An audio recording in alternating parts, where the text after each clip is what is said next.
The New Gate is an immersive next-gen VR MMORPG in which players pick from 7 unique species and adventure freely throughout the sandbox, carving their own story by defeating powerful monsters with comrades and doing much more. One day, the New Gate turned into a death game when players were unable to log out and their demise in the game correlated with the loss of their lives in the real world.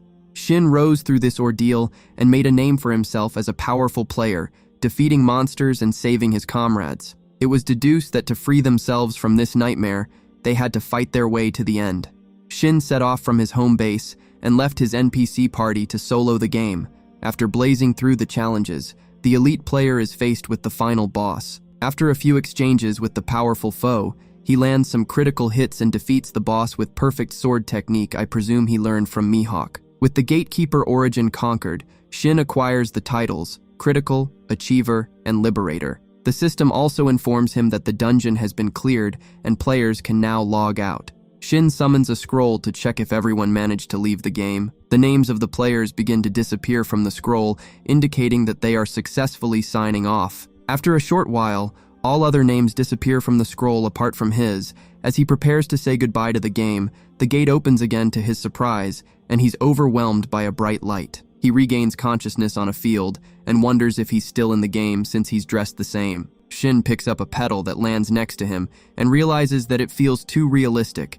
This is far beyond the massive strides VR technology has come. He opens the system window and notices that all his stats have improved significantly, and wonders if this is a result of gaining those titles after defeating the final boss. Shin assumes that he should also be able to log out since he beat the game, but he sees that there is no option for him to do so. He checks the network scroll and is told that he's no longer connected, so the page cannot be displayed. It finally dawns on him that this is his new reality, and he has been isekai'd into a real-life version of the game. He rolls around in frustration for a moment before gathering himself again. Shin summons a light bird that guides him back to his home base. He runs across the landscape and reaches a town, but he doesn't remember there being a wall there. He thinks nothing of it and continues his marathon. Soon he arrives at his HQ and walks in on Tira getting disturbed by some men who are looking for her master. She explains to them that her master will not be back for a while, but they refuse to understand and drag her outside the barrier, which triggers a monster to appear. The men run away, leaving her to get attacked, but Shin intercepts and swiftly deals with the creature. In the process, he learns that he can adjust the power of his magic skills and physical attacks, but it will impose some strain on him. He awkwardly informs Tira that he's home, which is called the Moon Sanctum. The two go inside where Tira expresses her gratitude for the save, and they do the usual introductions. The elf questions if he knows her master since he stated that he's home. He doesn't know who she's referring to till she mentions Rizar's name. He wants to make sure that they are talking about the same person, so he gives a description of her silver hair and the fact that she's a high elf. Since the Moon Sanctum exists, he doesn't see why she also can't be around. The guy notices that Tierra is getting a bit defensive and reveals that he and her master have a long history. He queries on her whereabouts, but the apprentice is not ready to give out such information so quickly. They just met, and she's on high alert because the other people were looking for her too, but she is willing to take a message to deliver when her master comes back since that is her job. Each message costs 1,000 jewels. Shin whips out a jowl since that is the only currency he has. He brings it out for Tira to see, and the receptionist is shocked to find out that the guy has an item box. She discloses that only kings and elders of a limited number of species can use them. To make matters stranger, he has a gold jowl coin, which are items for amplifying magic. One of those is worth at least 10 billion jewels. The guy is shocked to hear this because in the game, jowls were the smallest form of currency. Tierra is curious on who Shin is, so he informs her that he's just an ordinary adventurer. In terms of species, he's a high human. The elf is shocked to hear this because high humans went extinct. She clarifies that normal humans are still around like the ones that harassed her earlier. There were 6 high humans, and they went missing during the Dusk of Prosperity 500 years ago. Shin is oblivious to what she's talking about. The elf explains that it was a major historical event when high humans and many other people vanished. Shin concludes that she must be referring to the tens of thousands of players who were able to log out due to him defeating the boss. If that's the case, then this world is 500 years after the events of the game. He thanks her for giving him such vital information and hands over the jowl coin and is looking forward to them getting to know each other better. Tiara doesn't think he heard him earlier when she explained the worth of the coin and wonders what kind of idiot would give something so valuable so easily. Well, I guess she hasn't met an anime protagonist before. The guy points to himself, letting her know that he's that kind of fool. She would like to confirm that he will not ask for it back before accepting it. She has always dreamed of holding one and admires it. He's sure that it should be useful to her since elves can use magic. She's surprised to learn that she looks like an elf to him. Shin uses this as an opportunity to rizz her up a little and says that she's a beautiful black-haired elf girl, even though her hair looks purple to me. Tiara can't believe this because she had her master cast an illusion spell on her. She explains how black-haired elves are a cursed symbol of misfortune. Monsters began attacking her village frequently because of the curse, so she was kicked out. It was Reincarnated who saved her. There is a barrier around the shop that prevents monsters from entering, and an illusion magic is also used to hide her identity. She has lived in safety for the last century. Shin now understands that it was the curse that triggered the monster to attack earlier. Her master is looking for a cure, but the receptionist is content if she can live without bothering anyone. Shin knows that her hair has not always been black. It just turned that color one day. After hearing this, the higher human checks his skill screen and analyzes her. The system informs him that it's a random occurring phenomenon called a cursed gift that causes her symptoms. He enlightens her that there is a way to remove it. He casts a purifying spell on her which removes the curse, but only a bit of her hair changes back to normal. To Shin's surprise, she thanks him and is grateful that she got a portion of her hair back, which she hasn't seen in over 100 years. Shin suggests she exit the barrier to confirm that the curse has been lifted. He assures her that if any monsters attack, he will defeat them. Tiara nervously takes a step out, expecting the worst, but she slowly gets more comfortable and is taken aback by the views that she hasn't seen in a century. Not a single monster attacked, meaning the purification worked. She can't help but cry when looking at how vast the sky is. The two return to the moon sanctum. Tiara is interested to know what he intends to do next because her master will not be back for a while. Shin decides to check out the nearby town because he needs to learn more about the world. If Reincarnated is around, that means that the other support characters exists too. Tiara gives him a letter of introduction for his journey to the Derelict Kingdom. He assumes that it's the walled-off place he passed earlier. The letter should allow him to enter the kingdom without queuing in the inspection line. She's confident that he's worthy of it since he lifted her curse, and from his actions, the elf can tell that he's stupidly good-natured. The letter isn't enough to express how grateful she is. The receptionist will notify him when her master returns. He arrives at the kingdom and can't believe how well the letter worked. The guard lets him know that they also act as identification papers that can get him an audience with the king. Shin is escorted to the Adventurers Guild. He enters, and Celica the receptionist directs him upstairs to register. There he meets her younger twin Silica, who briefs him on the procedures. He waits at the guild restaurant since it takes a whole day to create a guild card. He looks around and notices that most people are using copper and iron weapons, and all their armor is either made from leather or iron. The people's equipment is of a lower quality than in the game. He's surprised to see Celica serve him his food. The lady explains that she helps them when it gets busy. She joins him while he eats and asks if he has a letter of introduction from the Moon Sanctum. He confirms this, and she would like to verify its authenticity in a private room. It will be conducted by the guild master. Turns out that it's the guy who was standing next to Celica when he first entered the hall. The boss formally introduces himself as Barlux. He gets straight to the point and asks to see his letter from the Moon Sanctum. He verifies its authenticity by placing his own next to it. They both begin to glow. The guild leader explains that legit letters of introduction resonate when they are placed near each other. He guesses that something major must have happened if Tiara forgot to explain how the letter works. The document allows the holder to enter most nations without an inspection, and they are accepted by all guilds. As he is already aware, they can grant an audience with a monarch in some places. The introductory letters are the most trusted form of identification. Shin can't believe the perks and can see that Reincarnated made a name for herself for her word to have such weight. Barlux tells him that there are people who would love to steal it for nefarious purposes, since the item holds so much power. He bluntly tells Shin to destroy the letter if he's not confident that he can protect it. The high human understands that Tiara trusted him with it, so he doesn't intend to let her down. Barlux is happy to hear that and wants to get along with Shin since he's a man that was also recognized by the Moon Sanctum. With that sorted, the guildmaster wants to test his skill. After this, Shin finds an inn and gets some rest since he had a long day. He intends to start raising his rank once he gets his guild card. He falls asleep wondering when Reincarnated is coming back. He wakes up the following morning a little disappointed that he's not in the real world. Shin gets a change of clothes to match his bottom-ranked adventurer status. Silica gives him a guild card when he returns to the hall. She explains that there are 9 adventurer ranks from G to SS. Completing jobs earns points, which allows one to rank up. He can take jobs up to 2 ranks higher than his current rank. The guy already has a harvesting hilt grass job lined up. As he leaves, Silica comments that he doesn't look imposing for someone whose skills has being recognized by Barlux. Shin complains about how difficult harvesting the grass is while in the forest.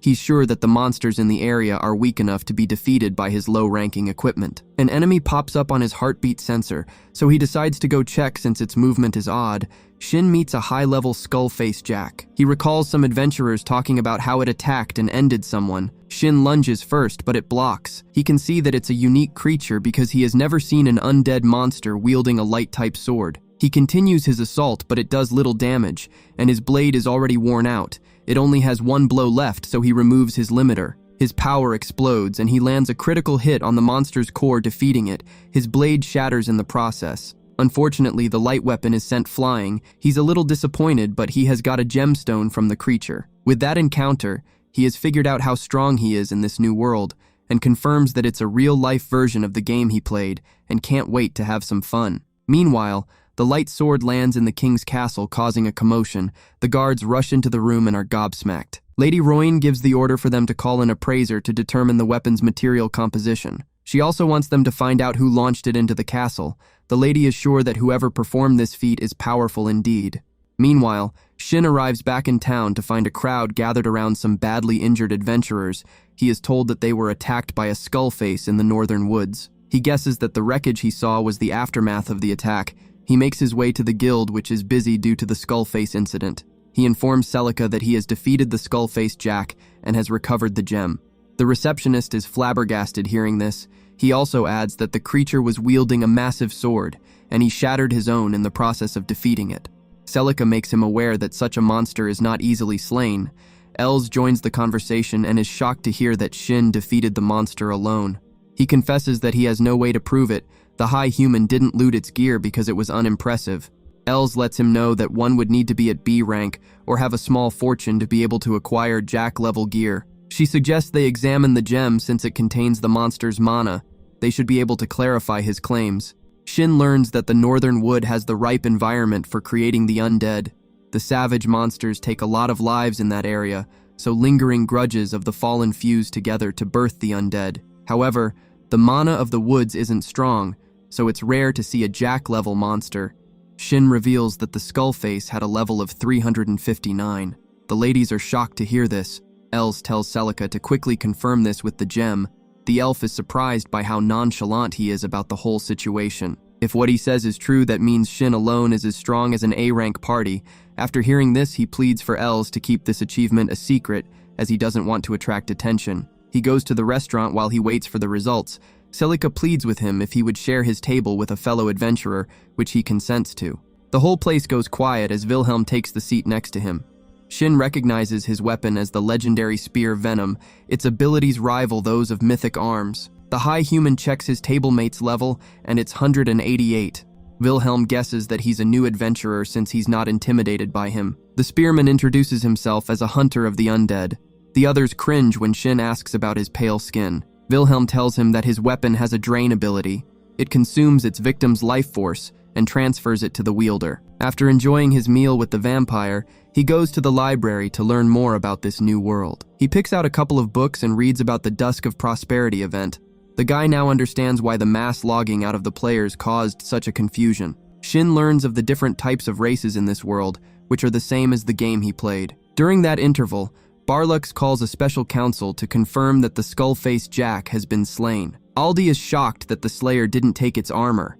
Els informs him that the person responsible said he wasn't impressed with the loot. Royal comments on how strange those who have letters of introduction are. Barlux tries to argue the point, but the fact that he has one is proof of the claim. The old man lets everyone know that the level of the gem has been appraised, and it's as stated by the Slayer. Barlux is just worried that they might be monsters of a similar caliber in the area. Aldi reveals that the skull-faced Jack's level puts it on par with a king. Kylie has already launched an investigation and will have answers by the following day.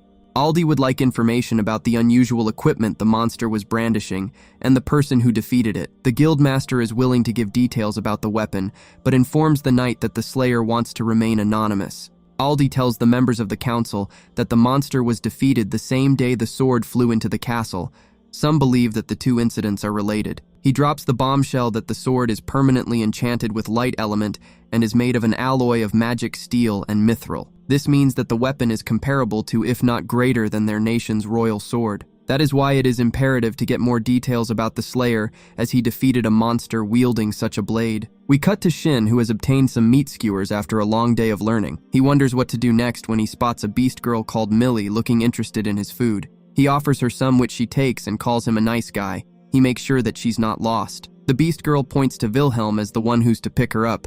The vampire is surprised to see Shin again. The guy helps out at the orphanage, and he was sent to find the girl. Before they leave, she whispers to Shin, asking him to save the fox at the northern woods. Later that evening, he decides to check on the girl's request while he waits for Rysar to return, but he has an idea on how he could contact his old companion. The following day, Shin goes to the Moon Sanctum because he forgot to leave a message for Rysar. He leaves a blade for her to get in contact with him if she recognizes it. Tierra is interested, suspecting it to be an ancient weapon. He reveals that the blade is called Blue Moon and is her master's sword. It can only be used by people who have been given authorization. The elf can see that it's a powerful weapon, but she personally wouldn't want to use it because she feels like it will swallow her up. He suspects that that feeling must be coming from the base materials, as it's made from legendary monsters. Tierra has a glazed look on her face as she comments on how things stop making sense around him. Shin is sure that Blue Moon will let him know if Rysar remembers him or not. He also gives Tierra some special postcards that allows her to message updates to him wherever he is. He decides to test it to make sure it works, since he tried to send some to Rysar but had no success. Tierra asks for him to give her a few of the postcards for her personal use. He gives her some but uses it as payment for leaving a message. He heads to the woods, and a voice tells him to leave as he gets deeper. He arrives at a temple which happens to be the heart of the barrier. Shin enters and finds a fox in the middle of a magic circle. The system informs him that the creature is poisoned and cursed. He quickly heals it before it loses its life. This triggers a swarm of undead to attack, but he quickly takes care of them. After that, the two wolf statues turn into invaded golems with a level of 674. The high human has an intense clash with them. His attempt to subdue them fails as they counter by creating a void space around him. They ambush him from the darkness, but he runs to the magic circle when the fox gestures to it. Shin can now see the two monsters and takes them out with a powerful attack. The miasma clears up, and he can see that the little fox is feeling a lot better as it jumps on him. He checks its stats and is shocked to see that it's an elemental. These are top-tier monsters. They normally take a humanoid or giant fox form. This is the first time he has seen such a small version. The fox decides to follow him when he asks it. He notes that golems afflicted with miasma and an elemental kitten were not in the game. He hopes that it could be a clue as to how to return to his world. Shin chooses to ask Millie about the fox when he gets back to town. All the while, Rysar receives a letter from Tierra. She wonders where her apprentice got the magic item as she reads the content and is surprised that her master, who is Shin, is back. While in the forest, Shin asks the elemental if it wants to form a contract with him. This will keep the creature's level and species hidden. The two will also be able to be together all the time. The little fox loves the sound of that and agrees. They put their foreheads together, and after Shin utters some words, the contract is formed, which is signified by the crest appearing on both their arms. The high human names the little fox Yuzuha, and it seems to approve of it. He receives a message from Tierra informing him that she has contacted their master and is waiting for a response. It dawns on Shin that he didn't consider that the apprentice's messages might go through. He goes to the guild when he arrives in town to report the abnormal number of undead in the forest. After which he looks at the message boards for jobs when Yuzuha leads him to a particular one. The person is looking for a skill successor and directs interested parties to the orphanage next to the church. Shin takes the job posting since he's going there to see Millie anyway. He later gets to the church and looks around. He is greeted by the nun Tria and informs her that he has business with the orphanage when she asks. She desperately wants to know if he saw her job request. He confesses that he came to hear the details while coming to see Millie. The nun gets defensive when he mentions her name, but he explains that she asked him to do something for her. She takes him to one of the meeting rooms and later brings the girl. Millie is excited to see Shin and hugs him. From her interaction with him, Tria assumes that Shin is not a bad person and lets her guard down a bit. She confesses that it's rare for the girl to take such a liking to someone. The adults formally introduce themselves. He turns his attention to the beast girl to confirm if that is the fox she spoke about the previous day. She does so and thanks him for saving it. The high human tells Yuzuha to show its gratitude to the girl for directing him to it. The little fox gets down and gives a bow of thanks, which is accepted by the girl. Shin now turns his attention to Tyria's request. She assumes that he has a skill if he came after seeing the post. From her tone, he guesses that skill holders are rare in this world, unlike the game. The nun reveals that she's looking for someone who has the Purify skill so that they can teach it to her. She is aware that what she's requesting is a big deal, and Shin agrees. From his reaction, she suspects that he might know how to teach it to someone. The guy admits to having the ability, but whether he teaches it depends on her. She figures that she wants to discuss his reward. Shin makes it clear that he doesn't want monetary compensation. He would like to be briefed about Millie's power and wants the nun to share whatever information the church acquires. He's not surprised that she's a bit wary of his request since he's a stranger, but he must gather as much information about this world in the shortest time possible. Millie assures the nun that Shin is okay. This gives her the confidence to accept his terms and conditions. He just wants them to inform him if someone comes in and says something of interest. The guy is not expecting them to be some sort of spy syndicate. Tria discloses that Millie possesses the title known as Star Composer. The girl gets unexpected visions, and they have never been wrong. The nun is sure that she asked him for the favor because she saw something. Shin is certain that people with nefarious intention will come after her if they found out about this power. Tria is aware of this, which is why she has warned associates to be wary of who they mention this to. Wilhelm's association with the orphanage acts as a deterrent, so most people leave the children alone. Since she accepted his compensation, he formally agrees to the job. The nun lets him know that it will be the former priest's granddaughter, that she would like to learn the Purify skill. The church would be in a better place if she was to inherit it. Just from hearing this, Shin guesses that they are in a predicament. They take a break, and the high human goes to interact with the rest of the children. They play with the little fox. One of the older children asks Shin if he's the one who will save them. The girl discloses how the new priest taking over the place wants to close the orphanage. For one to head the church, they must be able to use a special skill. Shin now understands why they need Purify. The old priest's granddaughter, Lacia, would have a stronger claim to head the church if she had a skill.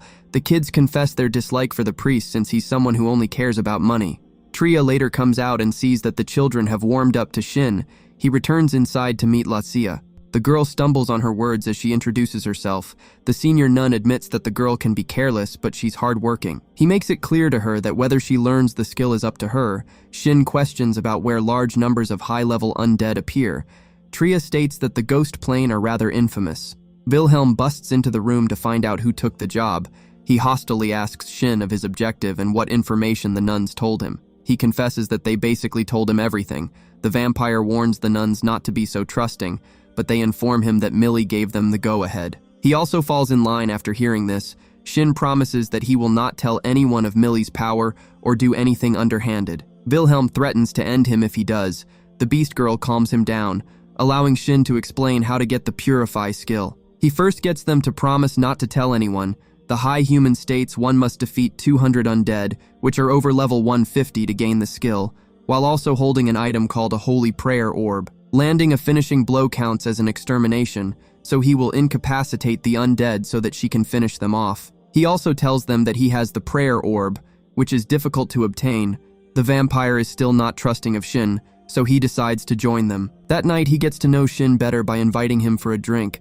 The vampire asks him if he's a chosen one. These are people born with skills, title, and knowledge that they shouldn't have. Shin doesn't think he's one when he confirms that these people don't have memories of their past lives like him.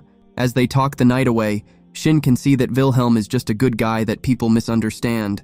Their conversation is interrupted when he receives a message from Tierra, informing him that she received a response from Rizar. She will return as soon as she finishes her mission. The system gives him an important notification, and when he touches it, his letter of introduction pops up. This prompts the vampire to pull his out, and they both resonate. The guys are surprised that the other has one. The following day, they go to the ghost plane, and they take out the undead as planned. They do this till they reach a barrier set up by the guild to keep higher-ranked undead contained. The vampire uses his card to gain access. They disable some monsters for Lacia to take out with her heal. Shin informs her that she will be level 150 by the time she learns Purify.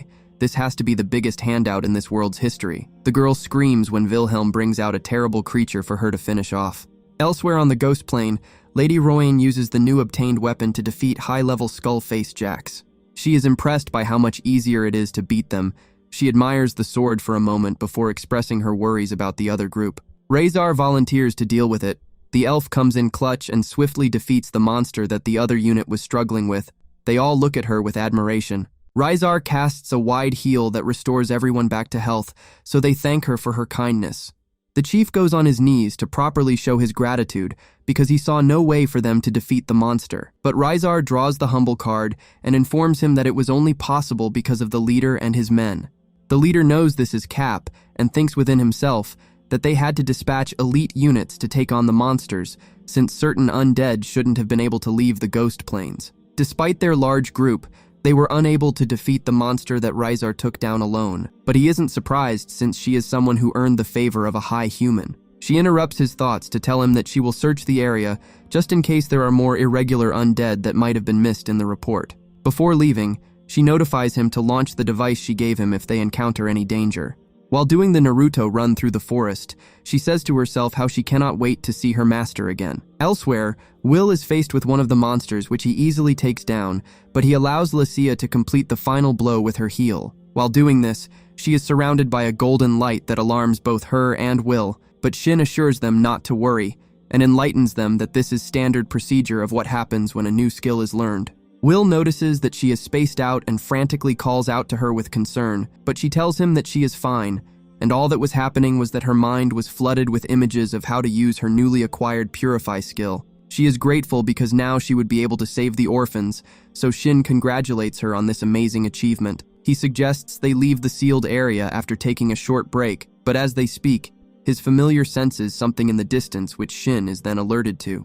His gaze pulls the other two's eyesight towards the sky, and something wonderful is taking place in the heavens. Will is pretty concerned, but Lucia just sees it to be beautiful. Will discloses that what they are looking at is the magic matter that animates the undead. This matter is drained from the monsters to the point where they disappear. All the magic accumulates into one mass and then falls from the sky in the form of a very, very big skeleton monster. Lucia looks up in horror. I bet she doesn't think it's beautiful now. The stats for the monster is displayed, and it has a level of 804 with a HP level of !3, so you know that this monster is packing that boss level HP. The group just stands there gazing at the amazing creature, and Lucia acknowledges that this monster could easily destroy an entire nation. She looks for assurance that the seal will be able to contain this monstrosity. Shin bluntly tells her that he's not sure about that. It's almost as if the creature heard them because it jumps up like Michael Jordan with a crazy vertical and punches the barrier which cracks it like the way Whitebeard cracked the atmosphere in Marineford.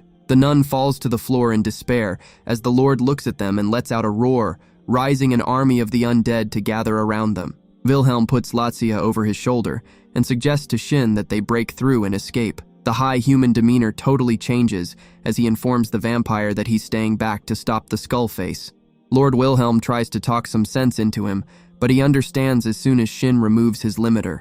The explosion of power stuns the vampire, who demands an explanation when they get back into town. Shin casts a physical enhancement buff on Wilhelm, allowing him to run faster to escape with the others, but Yuzuha refuses to leave its partner's side. He clears the path for the two with a lightning attack. With the weaklings gone, the high human summons a blade and dashes in. Yuzuha uses its Firefox to deal with the first wave, but they just keep coming. Shin unleashes a devastating attack when he stabs his sword into the ground. Razar notices the explosion and goes to investigate. As Shin checks how many he eliminated, he wishes the elf was with him as it would have given him more fighting options. Suddenly, a blue marker appears on his map, and it's mauling through the undead as it's approaching him. He recalls that a blue marker is for allies, so he makes a quick detour to meet this person. The guy arrives on a flower field and is met by Razar. The moment is almost ruined when the undead show up, but the fox erects a barrier to give them a moment of privacy. The elf hugs him tightly, but she doesn't want an apology or thank you for everything that has transpired in his absence. He recalls what she's after and simply says that he's back, prompting her to welcome him. A tear runs down her face as she holds him. Yuzuha's magic runs out, causing the barrier to come down. The two decide to deal with the creatures and their boss before continuing their reunion. The two perform a combination purification spell, which purges all the lesser undead in the area. The Skullface Lord gets stunned. Shin capitalizes on the opening and cuts the boss with a new blade, The Lord demands him to give the power before meeting his demise. The High Human is shocked to hear the creature speak. Shin retrieves the orb, but he's a little disappointed that he didn't learn anything new about his predicament. With the threat dealt with, Shin wants to have their talk. While sitting on the ruin, he explains how a gate threw him 500 years into the future after freeing everyone from the end game. Rysar reveals how the continent was thrown into chaos after the incident. The other members of their party decided to split to try and deal with the widespread issues. Rysar returned to Moon Sanctum till present. The elf's accounts lines up with his research. Shin begs with the elf to stop calling him master, as this will bring too much attention to him since Rysar is a legend in this world. He prefers her to call him by his name. She blushes as she says it for the first time. Shin is happy to see her adapt to the new name. He talks about his plan to visit the sacred site to find some clues on how to return. Rysar discloses going there, but she didn't get to explore the site. She's a little sad hearing that Shin would leave back to his world if given the chance. He is surprised to learn that she remembered everything from the time the world was a game. The sun lights up the place, and Rysar wants to match the weather by changing the topic to a more cheerful one. Shin suggests they go back to the sanctum to throw a return party. She turns her attention to Yuzuha. He lets her know that it's an elemental, and she points out its 3 tails. Yuzuha stuns the duo when it talks, explaining that this ability was restored when the miasma disappeared. Shin figures that it must have been the Skullface Lord's doing. The High Human asks the fox not to speak in front of people, and to also merge its 3 tails into one to further blend in. It does so perfectly. The elf finds it very cute, and is given the chance to pet it, and reveals that Shin is the first person in history to successfully tame an elemental. She is not surprised given how OP he is. However, she notes Yuzuha's level is low compared to the elementals they have fought in the past. Shin wants to go back to the village to report the incident to the guild. They startle Wilhelm and the nun with their aura and speed as they approach. Meanwhile, Lady Rohan arrives at the Battle of the Skullface Lord, and wonders who could cause this large gap in the ground. The unit leader recalls the light that purified the undead, and as she investigates the site, Gadrus interrupts to show her the blade found at the origin of the gap. They are not aware of the skill that causes this kind of damage, but Gadrus recognizes the falcon emblem on the hilt. He knows of a blacksmith who carves that into his swords. One swing demonstrates the power of the blade even though it is nicked. The only one capable of forging swords on this caliber is the Black Blacksmith, the most skilled artisan of the High Humans. The captain is a little surprised to hear this because she didn't think there were any High Humans left in the world. Gadrus states that there is no way for them to be certain. However, they know that the person that they are dealing with is crazy enough to treat a weapon of this caliber like a disposable spoon. Rohan recalls that the Black Blacksmith owns the Moon Sanctum, so she suggests they pay the place a visit when they return. The Vice wonders what her action would be if they found out that High Humans are back. The captain reveals her intention to challenge him to a duel and make him her husband, as such a human would make a fine spouse. He pleads for her not to suddenly attack if they encounter the legendary smith and claim that she's testing his skill. The captain assures him that she has more common sense than that. Elsewhere, Wilhelm demands that Shin reveal his identity because Rysar doesn't submit to any ordinary person. The elf is happy to see the vampire again. He's more concerned about getting information. Shin tries to give him fake news that Rysar defeated the Skullface Lord, but Wilhelm doesn't believe him, which is evident when he holds Shin at spear point and attacks. Shin dodges and confesses that he's a High Human and Rysar's master. This explains the crazy mana he sensed from him. Shin discloses that he was even holding back. Wilhelm reveals that the records talk about how incredibly strong and skilled High Humans are. There are people who currently revere High Humans as gods. Shin knows that this could cause him problems if these kind of people find out his identity. He reveals that he's a blacksmith, but the vampire doesn't take his claim seriously, even when Shin offers to upgrade his spear at a discount. Lassia finally wakes up from her nap and is starstruck when she's introduced to Rysar. The party continues back to the town, but the nun is still travel sick from moving at such speed when they had to escape. Wilhelm carries her and is happy to part ways with Shin when they arrive at the gate, since he completed his job to teach Lassia the Purify skill. The vampire feels like any other problem is their issue to deal with. Shin gives Wilhelm a message card to contact him if things go wrong. The vampire tries to reject the help, but Shin doesn't intend to abandon the first friend he made in town and the kids he's trying to protect. The guy takes it after hearing this, and they give each other a knowing nod before the vampire returns to the church. Rysar reveals that Shin has always had this character where he doesn't boast about his overwhelming strength, but he always protects the weak. She is in amazement thinking about this, and follows as he gives the order for them to go to the moon sanctum. They arrive, and Tira is confused as to why her master has turned up with Shin. Rysar informs her that he is the owner of the moon sanctum. She didn't take him seriously when he introduced himself as a high human, but with Rysar's confirmation, she has no other option but to believe this. She realizes that this means that Shin is her boss, and apologizes for acting in such a casual manner. He assures her that everything is cool, and prefers them to keep their current dynamic. He uses this time to also introduce his elemental partner Yuzuha. The elf is shocked to hear it talk. They all gather for some dinner, and Shin is impressed by the spread. Tira confesses that she has never seen dishes like this before. The high human doesn't regret giving Rysar the ingredients to make this meal. Tira wonders what kind of ingredients are they, because there is an aura around the food. Shin is a little confused because he doesn't see anything. He lists some high-end meats and vegetables that are almost impossible to get. The crazy thing is that they are so rare that no one would ever think to cook with them. Rysar explains that the aura is the remnants of the mana or life force in the ingredient. This is often seen with powerful monsters and rare plants. They give their thanks for the food and enjoy the meal and each other's company. Shin learns further details from the support characters and is happy to hear that they are living their own lives. Tira's interruption shows that the juice has altered her state of mind. Rysar puts her to bed, prompting Shin to also call it a night. He opens his room, which hasn't changed in over 5 centuries. Yuzuha has already found the bed and is sleeping. He changes into his housewear and falls asleep as soon as he hits the bed. Later that night, he wakes up to find Rysar lying next to him. He is surprised to see her. The elf tears up as she calls Shin's name while sleeping. The guy doesn't know what the tears mean, but he knows that leaving suddenly hurt her emotionally and apologizes. The bright morning sun wakes up Shin, and he's shocked to see that Yuzuha has transformed into her human form. He makes some clothes that are typically worn by humanoid elementals. He's willing to adjust the size and color to what she prefers. She tries it on and it's too big. He amends it before they head down for breakfast. Rysar is glad to see that she is transformed and sets another seat for her. After the meal, they gather to hear Yuzuha's story. The elemental got hurt trying to stop a natural disaster and decided to rest in the shrine to recover. She thought that she was going to meet her demise just before Shin showed up and saved her. The high human reveals that it was because of Millie that he was able to save her. Yuzuha plans to go and thank her later. Shin suggests they send a gift along, prompting Rysar to recommend they bake some kafal for her. It is an elven treat that Tira makes, and they are one of their top-selling products. Shin is a little confused because the Moon Sanctum doesn't primarily sell food. Rysar reveals that they couldn't replenish their weapon stock because Shin is the only one who can unlock the armory. He promises to make some blades to replenish their store's inventory.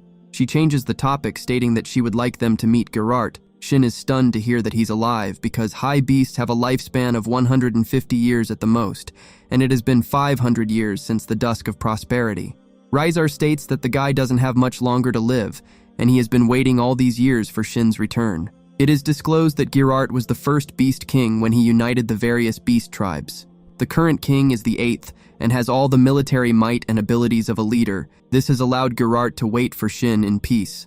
Since he's not in immediate danger, Shin decides for them to travel normally, and they will be setting off the following day. Tira is surprised to hear that she will be joining them on the journey.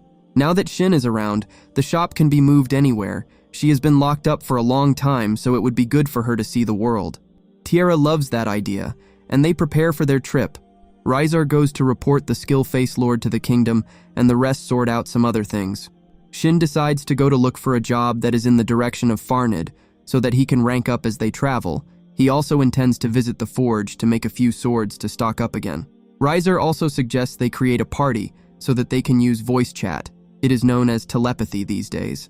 As Shin adds everyone, Rysar asks Tira to register as an adventurer. The elf goes to find something more appropriate to wear. The high human opens the forge after a long time. He warns Yuzuha not to touch anything since some items are cursed. He gets straight to work, but his first blade is beyond the level of anything available in the nation's shops. He reduces the quality to fit the current standard and makes a few which replenishes their stock. Tira gets dressed ready to go, so they head out together. And with that, the episode comes to an end. Thanks for watching, and we will see you next time for more legendary tales.